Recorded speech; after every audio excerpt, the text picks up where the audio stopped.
네, 안녕하세요. 반려동물 영양학에 대해서 깊게 파헤치는 시간. 오늘은 간질환을 영양학적으로 어떻게 관리할 것인지, 간질환의 영양관리에 대해서 말씀을 드리도록 합니다. 주식에 대한 개념, 식이요법에 대한 개념을 말씀드리고, 그리고 이어서 영양제에 대한 부분을 추가적으로 말씀을 드리도록 하겠습니다. 그래서 간은 단백질, 지방, 탄수화물과 같은 그런 영양소들을 합성하거나 대사하거나 저장하는 등의 여러 가지 기능을 수행하고 있으면서 영양과 굉장히 직결된 기능을 많이 한다라고 볼 수가 있고요. 그래서 반려동물의 경우에도 이제 간질환을 가지고 있는 경우에는 체내 신진대사와 함께 모든 영양소의 대사가 잘못되는 그런 문제가 바로 간질환이라고 볼 수가 있습니다. 그래서 반려동물에 있어서 일반적으로 발생하는 간질환으로는 급성간염이라든가 만성간염, 그리고 담간염이라든가 혈관 기형도 있죠. 중독증, 지방간 또는 이제 간에 종양이 생기는 간종양 등과 같은 문제가 좀 많이 발생하고 있습니다. 간질환에 이제 맞춰가지고 주식을 준다라기보다는 증상의 어떤 중증도를 보고 주식이 조금씩 달라질 수가 있습니다. 간질환이 있는 경우에 일반적으로 보이는 이제 초기 증상이 있거든요. 밥을 잘 안 먹는 거, 식욕 부진, 무기력해지거나 일부 이제 구토를 하거나 설사를 하는 경우도 있고, 그리고 이제 황달이 있거나 또는 이제 다음 다뇨와 같이 물을 많이 마시고 이제 오줌을 많이 싸는 그런 문제. 간성 뇌증이 뭐냐 하면은 간이 에너지를 만들 때 단백질을 동원해 가지고 에너지를 만들기도 하거든요. 그 과정에서 생기는 질소, 이게 이제 암모니아인데 덜 유해한 물질로 바꿔주는 그런 역할을 하게 되는데, 간이 지금 문제가 생겼잖아요.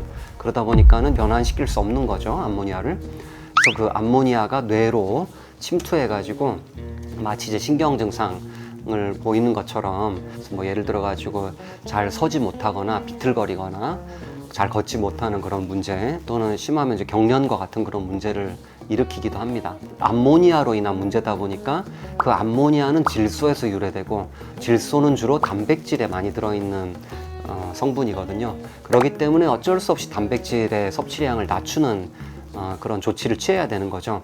하지만은 간성뇌증을 일으키지 않는 경우라면 오히려 단백질의 섭취량을 좀 늘려줘야 됩니다. 왜냐하면은 이 단백질은 굉장히 중요한 영양소예요. 생체를 이루고 있는 제일 많은 성분이 물이고요, 수분이고, 그 다음이 이제 단백질이거든요. 간 조직은 재생되는 조직인데 세포 재생을 위해서 단백질의 섭취량이 충분해야 된다라는 거죠. 그렇기 때문에 그 증상에 따라 가지고 식이요법이 이제 달라져야 된다. 초반에 간 수치가 약간 올라갔다는 이유만으로 굉장히 저단백 식이를 하는 경우를 꽤 많이 봤거든요. 근데 그 경우에는 오히려 아이한테 좋지 않을 수가 있어요. 근육이 소실되거나 하는 그런 문제가 발생할 수가 있고, 합병증의 위험을 증가시킬 수가 있습니다. 함부로 단백질을 제한하지 말아야 된다. 그리고 또 마찬가지로 간질환이 있는 경우에는 잘 안 먹거든요. 그래서 이제 일어나는 식욕부진의 문제, 좀 이제 에너지 밀도를 높여줘야 되겠죠. 그렇기 때문에 지방의 섭취량이 너무 제한돼서는 안 된다. 그리고 이제 지방과 관련돼 가지고 지용성 비타민들이 있거든요. 비타민 A, 비타민 D, 비타민 E와 비타민 K를 우리가 지용성 영양소라고 하고, 이게 지방이 좀 섭취돼야 이들 비타민들이 흡수가 잘 되거든요. 그래서 지방 함량을 원래 좀 높여줘야 되거든요. 근데 간질환이 있는 경우에 지질대사 장애가 또 일어나기도 합니다. 예를 들어 가지고 고지혈증이라든가 고콜레스테롤 혈증이 있는 경우에는 또 지방의 섭취량을 또 낮춰줘야 돼요. 간질환으로 인한 담즙 정체가 있는 경우에도 너무 지방 함량을 늘릴 수가 없는 거죠.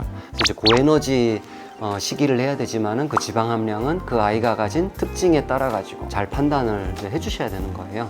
주로 이제 그 단백질하고 지방을 조절하다 보면은 또 그 탄수화물이 좀 늘어날 수밖에 없는 그런 상황이 생기게 되고, 그래서 이 탄수화물을 좀 높이는 식단을 좀 하는 쪽으로 많이 가죠. 좀 심각한 경우에 해당이 되겠습니다.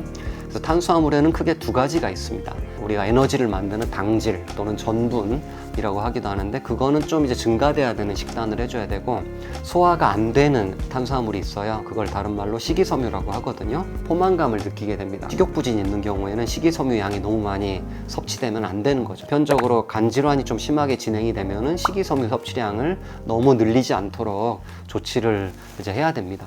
그리고 이외에 이제 영양소 중에 미네랄, 비타민 등에 대해서도 이제 간략하게 말씀드리면은, 우선 미네랄에는 여러 종류가 있는데 그 중에 간 질환과 연관된 미네랄은 크게 아연하고 구리, 이 두 가지가 굉장히 중요합니다. 아연은 좀 늘려줘야 되고 구리는 좀 줄여줘야 됩니다. 그 아연의 섭취는 그 간 세포가 재생되는데 굉장히 도움을 주는 그런 영양소라고 이해하시면 됩니다. 근데 반대로 구리의 경우에는 독성을 띠고 있습니다. 간 독성을. 그 이온화된 형태로 저장되게 되면은.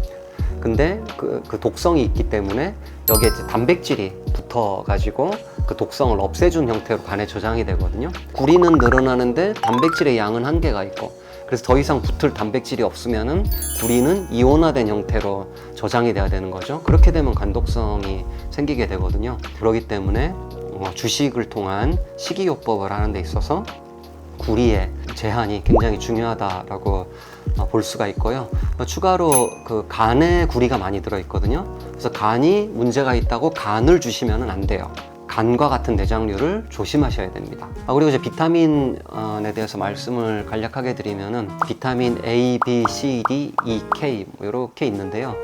비타민 A 같은 경우에는 이제 마찬가지로 간에 저장이 되는 그런 영양소거든요. 그래서 너무 많지 않게 좀 해주셔야 돼요. 섭취량이 너무 많아 버리면은 이제 간에 부담을 주게 되죠.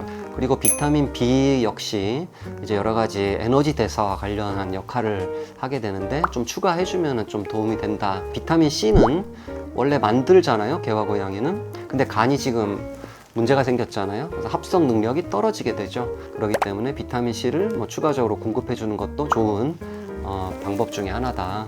그리고 비타민 E라든가 비타민 D라든가 이런 것들도 주로 이제 면역이라든가 그 항산화 기능 등을 수행하고 있기 때문에 도움을 줄 수 있는 영양소라고 생각해도 되고요. 그리고 이제 비타민 K의 경우에는 간 질환하고 좀 직결된 영양소입니다. 그래서 비타민 K의 역할 중에 하나가 음고라고 해서 지혈시키는 역할을 해주는 영양소입니다. 근데 그 지혈하는 어떤 그런 인자들이 있어요. 그런 물질들. 그 물질들을 간에서 생산을 하게 되고 비타민 K가 그걸 도와주는 역할을 합니다. 그 수분 다음 단뇨가 있을 수 있는데 그때 이제 물을 너무 많이 먹는다고 물을 끊으시면 안 돼요. 계속 먹게 놔주셔야 됩니다. 자기가 필요해서 먹고 그만큼 또 싸는 거니까 물 공급을 제한해서는 또 안 됩니다. 네, 그래서 이번 시간에는 간질환이 있는 경우에 식이요법을 통해서 어떻게 관리할 것인지 대략적으로 말씀을 드렸습니다. 이어서 다음 시간에는 간질환을 관리하기 위한 영양 성분들에 대해서 좀 더 파헤쳐 보도록 하겠습니다. 네, 감사합니다.